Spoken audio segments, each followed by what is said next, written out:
நல்லா ஹெல்த்தியாக ஒரு பிரேக்ஃபாஸ்ட் சாப்பிட்ணுன்னா இந்த பீட்ரூட் கோலி இட்லியை ட்ரை பண்ணி பாருங்கள். டேஸ்ட்டு ரொம்பவே நல்லா இருக்காங்க. இப்போ இந்த பீட்ரூட் கோலி இட்லி எப்படி செய்யுதுன்னு பார்க்கலாம் வாங்க. இப்போ ஒரு பீட்ரூட்டை தோல் சீவிட்டு சின்ன சின்ன பீஸாக கட் பண்ணிவிட்டு மிக்ஸி ஜாரில் சேர்த்து நல்லா கிரைண்ட் பேஸ்ட் அரைச்சணும். தண்ணி சேர்க்கக்கூடாதுங்க. இப்போ பேனில் 3/4 கப் அளவுக்கு தண்ணி சேர்த்துக்கலாம். இதில் பீட்ரூட் பேஸ்ட்டும் சேர்த்துக்கலாம். தேவையான அளவு உப்பு சேர்த்துக்கலாம். 1 ஸ்பூன் அளவுக்கு நெய் சேர்த்து நல்லா கலந்து விட்டுக்கலாம். பாருங்கள், இப்போ பீட்ரூட் தண்ணி நல்லா கொதிக்குது. இப்போது ஸ்டவ் ஆஃப் பண்ணிவிட்டு 1 கப் அளவுக்கு அரிசி மாவு சேர்த்து நல்லா கலந்து விட்டுக்கணும்.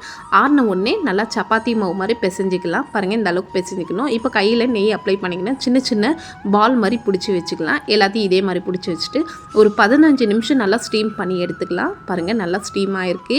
இப்போ இதையே நம்ம தாளிச்சிக்கலாம். இப்போ கடாயில் 2 ஸ்பூன் அளவுக்கு எண்ணெய் ஊற்றிக்கலாம். கடுகுளுத்தம் பருப்பு, ஜீரகம், கடலை பருப்பு, எள்ளு இதெல்லாமே நல்லா ஃப்ரை பண்ணிவிட்டு இதில் பச்சை மிளகாய், வெங்காயம் சேர்த்து நல்லா வதக்கிட்டு அதுக்கப்புறமா ஸ்டீம் பண்ணி வச்ச பீட்ரூட் பால் சேர்த்து நல்லா கலந்து விட்டுக்கலாம். லாஸ்ட்டில் இறக்கும் போது கொஞ்சமாக கொத்தமல்லி, தேங்காவும் சேர்த்து நல்ல ஹெல்த்தியான பிரேக்ஃபாஸ்ட் ரெடி.